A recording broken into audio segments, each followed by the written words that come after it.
క్రీస్తునందు ప్రియులారా, మీకు శుభములు వందనములు తెలియజేస్తున్నాను. అనుదిన ధ్యానమునకు స్వాగతం. దేవుని మహాకృపను బట్టి యోబు గ్రంథం అంతా అనుదినం ధ్యానం చేస్తూ వచ్చాం. ఈ దినం చివరి అధ్యాయమైనటువంటి 42వ అధ్యాయాన్ని మనం ధ్యానిస్తున్నాం. అనేకమైనటువంటి ప్రశ్నలు దేవుడైన యెహోవా యోబును సంధించిన తర్వాత యోబు యెహోవాతో మాట్లాడడం మొదలుపెట్టాడు. నీవు సమస్త క్రియలను చేయగలవనియు నీవు ఉద్దేశించినది ఏదియు నిష్ఫలము కానిరదనియు నేనిప్పుడు తెలుసుకొంటిని. దేవుడు చేస్తున్న ఏ పనైనా కూడా దాని వెనక ఒక పర్పస్ ఉంటుందని, ఆయన తలపెట్టినటువంటి పని ఏది నిష్ఫలం కాదని, దేవుడు సమస్త క్రియలు చేయగలడని యోబు ఒప్పుకుంటున్నాడు. ఆది కాండంలో అబ్రహాంతో దేవుడు మాట్లాడుతున్నప్పుడు 18వ అధ్యాయంలో దేవుడు అబ్రహాంతో అంటాడు, యెహోవాకు అసాధ్యమైంది ఏదైనా ఉన్నదా? మత్తయి సువార్త 19వ అధ్యాయం 26వ వచనంలో మనకు వినపడుతుంది, మనుషులకు కొన్ని అసాధ్యం కానీ దేవునికి సమస్తము సాధ్యమే. Nothing shall impossible with God.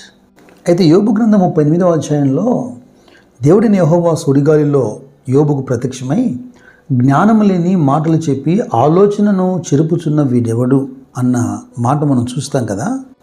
Elihu యోబుతో మాట్లాడిన తర్వాత ఈ అధ్యాయం ప్రారంభమైంది కనుక దేవుడైన యెహోవా ఎలీహుకు సంబంధించి ఈ మాట అన్నాడేమో అనుకుంటాం. ఒకవేళ అయినప్పటికీ యోబు చూడండి, ఇక్కడ 42వ అధ్యాయంలో 3వ వచనంలో ఆ మాటను జ్ఞాపకం చేస్తున్నాడు.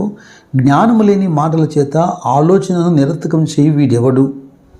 అలాగున వివేచన లేని వాడినైనా నేను ఏమీ నెరగక నా బుద్ధికి మించిన సంగతులను గురించి మాట్లాడి తిని అని ఒప్పుకుంటున్నాడు. దేవుని యొక్క ప్రణాళికలను గుర్తించకుండా, తెలియకుండా త్వరపడి మాట్లాడి మనం అందరం కూడా ఈ కోవకు చెందిన వారమే. గతంలో కేవలం వినికిడి ద్వారా దేవుని గురించి యోబు విన్నాడు. ఇప్పుడు యోబు అంటున్నాడు, ఇప్పుడు నేను కనులారా నేను చూచి తిని. యోబులో పశ్చాత్తాపం బహు స్పష్టంగా కనబడుతుంది. కావున నన్ను నేను అసహించుకొని ధూళిలోను బూడిదలోను పడి పశ్చాత్తాపడుతున్నాను. 42వ అధ్యాయంలో మాత్రమే కాదు, యెహోవా మాట్లాడడం మొదలుపెట్టినప్పటి నుండి మీరు 40వ అధ్యాయంలో కూడా చూస్తారు. 4వ వచనంలో చిత్తగించుము, నేను నీచుడను, నేను నీకు ఏమని ప్రత్యుత్తరం ఇచ్చేందును, నా నోటి మీద వేలు ఉంచుకుంటానంటాడు. ఒక యోబే కాదు, ఎవరి జీవితంలో అయినా ఈ ప్రాముఖ్యమైన విషయాన్ని మనం గుర్తించాలి. Repentance is great restoration. పశ్చాత్తాపం, నిజమైన పశ్చాత్తాపం అనేది తిరిగి సమకూర్చబడుతుంది. అయితే ఇక ఈ అధ్యాయంలో 7 నుంచి 9 వచనాలు మనం చూస్తే దేవుడైన యెహోవా యోబు స్నేహితులను గద్దిస్తున్నాడు. యెహోవా తేమానీయుడైనటువంటి ఎలీఫజుతో ఇలాగ అంటున్నాడు, నా సేవకుడైన యోబు పలికినట్టు మీరు నన్ను గురించి యుక్తమైనది పలకలేదు గనక నా కోపము నీ మీదను నీ ఇద్దరు స్నేహితుల మీదను మండుచున్నది. గతంలో యోబు స్నేహితులు దేవుని పక్షాన్ని నిలబడి యోబును గద్దించినట్టుగా మనకు అనిపించింది. కానీ కాస్త దుఃఖంలో బాధలో యోబు దేవునికి వ్యతిరేకంగా మాట్లాడాడు అనుకున్నా, దేవుడు యోబును నా సేవకుడు అంటున్నాడు, స్నేహితులను గద్దిస్తున్నాడు, యోబును అంగీకరిస్తున్నాడు. 7వ వచనంలోను 8వ వచనంలోను దేవుడు 2 మార్లు చెబుతున్నాడు, నా సేవకుడైన యోబు మాట్లాడినట్టుగా మీరు యుక్తమైనది మాట్లాడలేదని.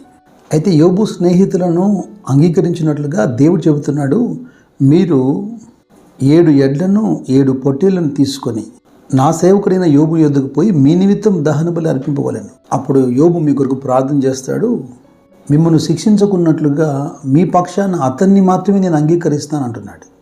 అన్నదమ్ములైన వారు యోసేపును ద్వేషించి దూషించి చివరికి ఐగుప్తుకి అమ్మివేస్తే ఆ యోసేపే తిరిగి అన్నదమ్ములకు ఆసరాయ్యాడు. అలాగే విమర్శించిన లేదా విడిచిపెట్టి వెళ్ళిపోయినటువంటి యోబు బంధుమిత్రులకు కానీ స్నేహితులకు కానీ ఇప్పుడు యోబే ఆప్తుడయ్యాడు. దేవుడైన యెహోవా యోబు ప్రార్థన అంగీకరించడమే కాదు, యోబును తిరిగి 2 ఆశీర్వదించాడు. ఈ సమయంలో నేను ఒక మాట చదవాలనుకుంటున్నాను. 126వ కీర్తనలో, సియోనుకు తిరిగి వచ్చిన వారిని యెహోవా చెర్ల నుండి రప్పించినప్పుడు మనము కలగనిన వారి వలె ఉంటిమి, మన నోటి నిండా నవ్వుండెను, మన నాలుక ఆనందగానంతో నిండి ఉండెను. అప్పుడు యెహోవా వీరి కొరకు గొప్ప కార్యములు చేసినని అన్యజనులు చెప్పుకొనిరి. యెహోవా మన కొరకు గొప్ప కార్యములు చేసి ఉన్నాడు, మనము సంతోషభరితులమైతిమి. నేను ఎందుకు ఈ మాట చదువుతున్నానంటే 11వ వచనం మీరు గమనించండి. యోబు గ్రంథం 42వ అధ్యాయంలో, అప్పుడు అతని సహోదరులందరినూ అతని అక్క చెల్లెలందరినూ అంతకుముందు అతనికి పరిచయులైన వారిని వచ్చి అతనితో కూడా అతని ఇంట అన్నపానములు పుచ్చుకొని యెహోవా అతని మీదకి రప్పించిన సమస్త బాధను గురించి ఎంత లేచి దుఃఖములు పొందితివని అతని కొరకు దుఃఖించుచు అతనిని ఓదార్చిరి. ఇదియుగాక ఒక్కొక్కడు ఒక వరహాను ఒక్కొక్కడు బంగారు ఉంగరమును తెచ్చి అతనికి ఇచ్చిరి. అనేక సంవత్సరాలుగా శత్రువు చేత అనుపబడినటువంటి దేవుని ప్రజలు సియోనుకు తిరిగి వచ్చినప్పుడు వారిలో ఉన్న ఆనందం ఇది ఒక కలలాగా ఉంది. గొప్ప సంతోషంతో వాళ్ళు నింపబడ్డారు. అలాగే యోబు అనుభవించిన శ్రమ అంతా తీరిపోయి కేవలం యోబు జీవితమే మాత్రం కాదు, అతన్ని గమనించిన వారందరిలో సంతోషం కలిగింది. గతంలో యోబు యొక్క అనుభవం ఎంత దారుణంగా ఉందో తన మాటల్లోనే 19వ అధ్యాయంలో 13వ వచనం మనం చూస్తాం.